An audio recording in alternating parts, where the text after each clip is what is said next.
Play is the most enjoyable part of childhood.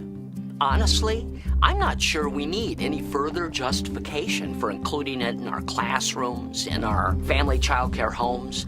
Play is what makes childhood wonderful.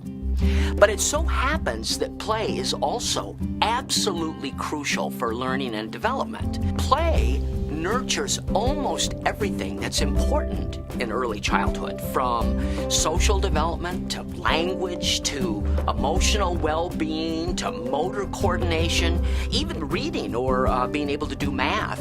Play influences everything. One kind of play that's especially important is pretend play. It's a kind of play that you see in every part of the world in children.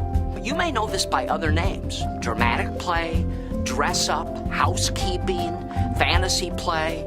Regardless of what you call it, if you're working with young children, you know what this kind of play is like, and you've seen how valuable it can be.